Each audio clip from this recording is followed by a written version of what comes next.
Whether we admit it or not, all of us have a spiritual dimension. This is controversial to some people who absolutely deny that that's possible. I think it is really quite easy to demonstrate it. And today I want to do that based on what's happened to me over the last couple of days. Usually it's not important for me to date these conversations.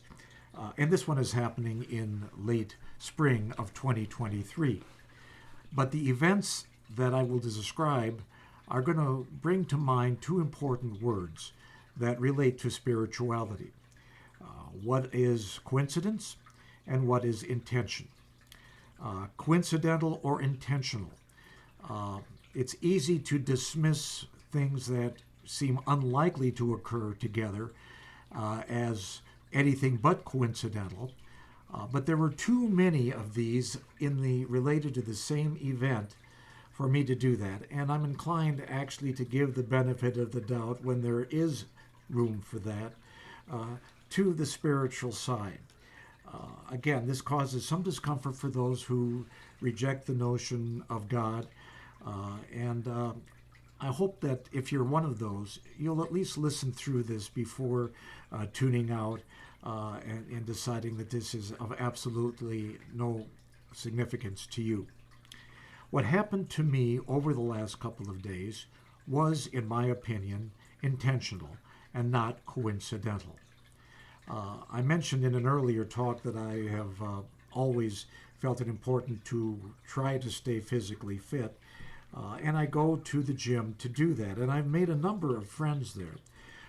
One was really little more than an acquaintance, maybe a month or 6 weeks ago, but over the course of time, it led to an invitation to go to a breakfast held for men at this man's church once a month. And I thought we were coming up on one of those dates, but I hadn't seen him in quite a while, really a number of weeks, and didn't have a contact. All I had was a first name. But he had invited me, and I wanted to follow through on that.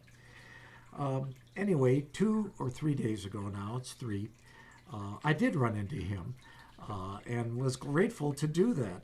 And actually had thought that morning, in fact, I had lifted it up in prayer. Well, God, when it's time for me to meet this man again, it'll happen. And by golly, that morning it did.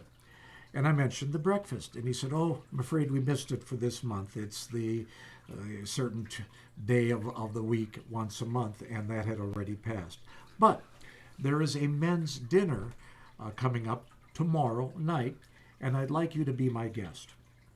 So all of a sudden, from breakfast to dinner, and with only one day to say yes to this, I didn't at the time. Said, "Well, I'll have to check, make sure when I get home if that's okay, if I've got something scheduled that I hadn't thought of at the moment." Turned out I could go, and I did. When we got there, I found, people that I didn't know, of course. And it was a large gathering, probably 300 to 400 people present. And all of a sudden, another good friend walks in with 2 others whom I did not know and sits at our table. Turned out this was a guy that I had also intended to see at the gym just to catch up with, but had missed him a day earlier.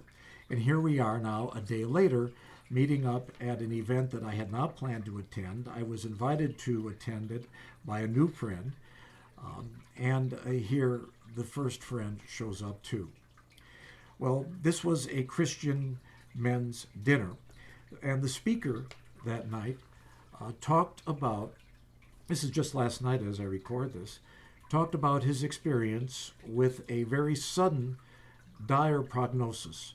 He had gone in for what he thought was something, serious, but quite correctable, and was told in the course of a couple of hours that he had a cancer that was far advanced and that his chances for long-term survival were minimal. Now, I just heard similar news a couple of months ago in 2023, and I know what that sounds like when you're not expecting it, especially when you've been, as this man was, he was younger than me by about 20 years, but had been in apparently very good health, had no reason to believe something as serious as he was told was about to be a possibility, at least for him, and maybe even a likelihood. Anyhow, he discussed at length in the course of his talk how jarring it was to receive that news, and how he was told, excuse me, at the time, to fight like hell, but decided instead to live like heaven. That was essentially the crux of his talk. And to remind us that God loves us and that God is with us under all circumstances. Well, another coincidence, if you want to call it that, I mean, that particular message was directed directly at me. Perhaps no one else in the audience was going through the circumstances that he had just experienced, and that I, as I speak here, am in the midst of experiencing. On top of that, this is happening 3 days before I go in for some important scans and tests that will reveal the extent of my disease now, whether treatment I've received has done any good, or whether the condition has progressed one way or the other, for better or worse. So this is on my mind, and to have a talk addressing specifically what the faith aspects are in dealing not only with a life threat in a broader sense, but also in a very narrow sense, as some important information is about to be imparted that'll either make me feel pretty good or pretty concerned. The timing was amazing. Coincidence or intentional? The chance of meeting someone I barely knew but who had befriended me, meeting another friend who I was trying to find and had no reason to believe that he would show up at the same place for the same talk, and not really knowing in advance what the talk was going to be or if there was even going to be one. And here having it relate exactly, and that really is a word I use rarely, but very exactly or specifically to a challenge that I am facing that parallels so completely a challenge that the speaker is also facing. His cancer is in a different part of the body, but that's really the only difference, and it really is not relevant to the core issues here. Is it coincidence or is it intentional? I believe that God does work through us, through other people, but also in the arranging of circumstances that when they fall into place, when events happen, it quickly makes sense in retrospect that this was no coincidence. Look at your own lives and find where similar events have happened to you, regardless of what they might be in terms of severity.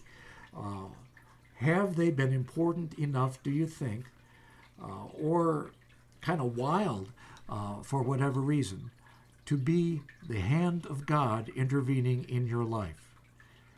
We don't need proof, if we're believers, that God is out there, but sometimes we get it anyway, and that's refreshing and comforting. Thanks.